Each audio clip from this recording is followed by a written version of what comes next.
Hello, everyone. Welcome to Barcelona News. No, it's not Barcelona News. It's Barca News. I don't even know the name of my own channel. But welcome, everyone, to Barca News. It is April 27, 2026, and Joan Garcia could win the Zamora trophy during his first season with the FC Barcelona. Also, the club are set to scout Mika Godts, which I know a lot of you like.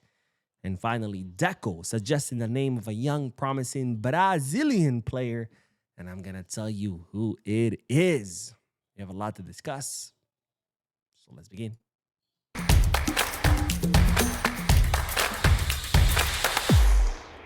Hello, everyone. Welcome to the channel. My name is Bo. We'll begin today's video with a discussion. Not so much news, but more of a discussion because, as you know, Real Madrid dropped points against Real Betis. And, of course, their useless coach, and I emphasize the quotation marks, Arbeloa, blamed the referees. In fact, ever since he became the coach of Real Penalties, he has blamed the referees 9 times. 3 of those he blamed Barcelona.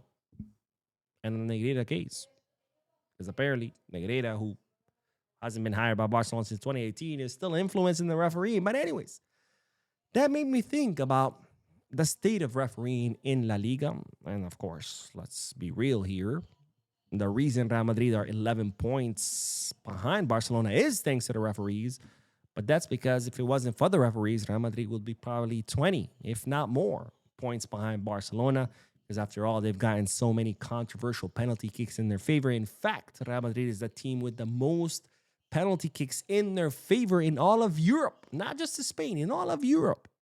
So again, yes, it is thanks to the referees that Real Madrid are 11 points behind Barcelona. But if it wasn't for them, they would probably be 20, maybe even more points behind Barcelona. But that, of course, made me think about refereeing because, of course, Arbeloa and Real penalties are a joke. But what's not a joke is some of the controversial calls that Barcelona have received against them, including 3 goals that were ruled offsides.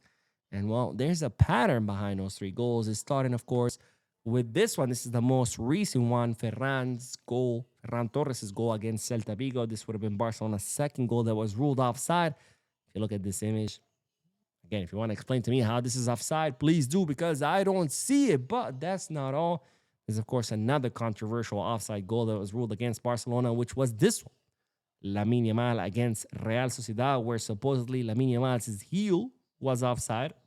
Again, if you want to explain to me how this is offside, please do. Of course, here, Barcelona ended up losing against Real Sociedad. Not only was Lamine Yamal's goal ruled offside, also Fermin Lopez's goal was ruled offside. Sorry, not offside, a foul that was in the build-up. So Barcelona ended up dropping 3 points. And then, of course, there is the famous Robert Lewandowski's supposed offside goal against Real Sociedad. This was last season, but you can see, in the picture to the left, Lewandowski's foot was behind Real Sociedad's player, but in the semi-automatic technology, his foot all of a sudden grew to a size 52, or in the US to a size 20. And of course, what's the pattern of all these 3 goals? By the way, it's another match that Barcelona ended up dropping points thanks to this ridiculous semi-automatic technology. But, well, the pattern is that in all these 3 goals, the VAR referee in charge of the VAR in the semi-automatic technology was no other than Del Cerro Grande, a referee that has always caused Barcelona problems, a self-declared Madridista.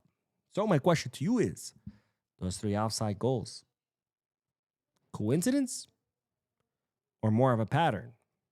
Let me know down below in the comment section. But anyways, from bums like Del Cerro Grande, Arbeloa, and Real penalties, we move on to real champions, because we do have to talk about, of course, Joan Garcia, who's on his way to become the best goalkeeper in La Liga and probably one of the best in Europe. And eventually, I'm sure he will be the best in Europe. But we do have to talk about Joan Garcia because he could win the Zamora trophy during his first season with the FC Barcelona. Now, if you don't know what the Zamora trophy is, it's like the golden boot, but it's handed to goalkeepers. It's a trophy given to the best goalkeeper of La Liga at the end of the season.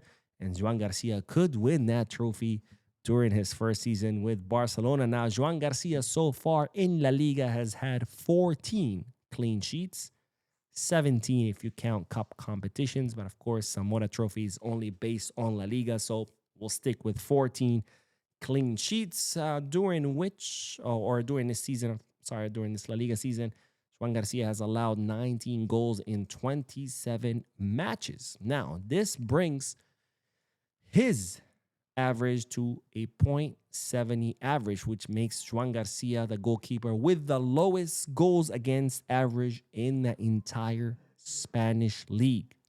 Which, by the way, it's pretty insane given how the highline that Barcelona uses and how many goals we concede. But despite that, Joan Garcia has the lowest goals against average in the entire Spanish league. Now, in order to be considered for the Zamora trophy, you have to have played at least 60 minutes in 28 matches.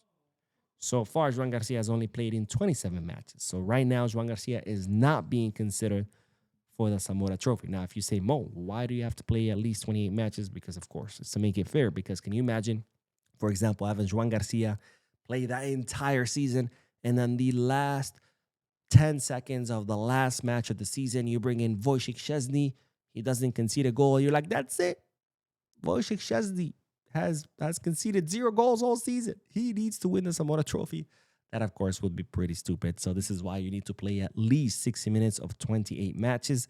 Joan Garcia has only played 27. However, if Joan Garcia, of course, plays at least 60 matches against Osasuna this upcoming weekend, he will officially become eligible for the Zamora trophy. And as soon as he becomes eligible, that will shoot him up to first place in the Zamora trophy, again, with the lowest goals against average of .70. Who's the current number one place? Is Thibaut Courtois with a .86 average because he has conceded 24 goals in 28 matches. .86 average for Courtois. As soon as Joan Garcia plays against Osasuna, he will be at .70, a difference of .16 between him and the Real Madrid goalkeeper. And of course, as we know, Thibaut Courtois is injured, so that average is not going to improve. So it's most likely that Joan Garcia will win his first Zamora trophy during his first season with FC Barcelona. And let this sink in. 25 billion euros, ladies and gentlemen. We paid 25 million euros for Joan Garcia. What a steal. Up there with the signing of Pedri, where we paid, I think, 20 or 25 mil, something like that, with between bonuses and variables. Anyways, what a deal. All right, let's move on to the next bit of news, because speaking of signings, it's reported that Barcelona are set to scout no other than Mika Godts. Now, if you don't know who Mika Godts is, I know a lot of you do because you've been telling me about him in the comment section. He's a 20-year-old Belgian winger currently playing for Ajax in the Dutch league. He signed from KRC Genk. He came up through KRC Genk's academy and signed with Ajax back in 2023. He has a contract with Ajax until 2029. And so far, he has scored 16 goals and provided 13 assists in 39 matches. Incredible numbers for the Belgian winger. And it's reported that Barcelona will have their scouts watching Mika Godts at the Ajax versus PSV Eindhoven match on May 2nd at the Johan Cruyff Arena. Now, Mika Godts does have a market value of 25 million euros, but it's expected that Ajax are going to want a lot more than that, because right now Mika Godts is being scouted by many, many clubs around Europe. However, of course, Barcelona do have something in their favor, which is, of course, that the sporting director of Ajax is no other than Jordi Cruyff, the former sporting director of Barcelona. So, of course, there's a good relationship there with Jordi Cruyff, a good relationship with Ajax. So that could go in favor of Barcelona. But, of course, at the end of the day, depending how much Ajax would want, that could influence whether Barcelona decide to make a move for this Belgian winger. And, of course, my question to you is, Mika Godts, would you like to see him at Barcelona? Yes, no, maybe. Let me know down below in the comment section. And let's end today's video with another winger, because, ladies and gentlemen, Deco has suggested the name of a young, promising Brazilian winger who's no other than Riquelme Felipe. Now, if you don't know who Riquelme Felipe is, I sure didn't. He's a 19-year-old winger currently playing for Fluminense. He is a left-footed winger that operates on the right. In other words, kind of like another Lamine Yamal. He is described as a modern, wide forward, or at least that's his profile. And Deco is a big admirer of Riquelme Felipe and has suggested his name to Barcelona, to which Barcelona has yet to respond to that suggestion because, of course, they are studying the planning of the squad for the future. And the decision to sign Riquelme Felipe will completely depend on what happens with Rooney Bardarji because Barcelona, of course, are open to loaning Rooney Bardarji so he can continue to develop. But if a substantial offer comes in, they would be willing to sell him because, after all, they did sign him for 2.5 million euros, and they're saying his value could go up to, or he could sell for like 15 million. So, if you sign someone for 2.5, sell him for 15, that's a really good business. And Riquelme Felipe, well, they're saying you can sign him for 7 mil. So if you sell Rooney Bardarji for 15, you sign him for 2.5, you sign Riquelme Felipe for another 7, that's 9.5, and you sell Rooney for 15, well, you still have a 5.5 million euro profit. Now, Riquelme Felipe does have a contract until 2030 with Fulminese, which of course is a check in the bad column for Barcelona because that gives Fulminese a lot of power to negotiate. But the good thing is that he's not very involved with the first team of Fulminese. So that, of course, means that Fulminese would be more willing to part ways with the young Brazilian winger. My question to you is, would you rather keep Rooney Bardarji or would you bet on Riquelme Felipe? Let me know down below in the comment section. And with that, we'll wrap up this video. I did do the podcast earlier today. If you haven't seen it yet, make sure to check it out. Don't forget to hit the like button, subscribe to the channel, drop a comment. And as always, Barça.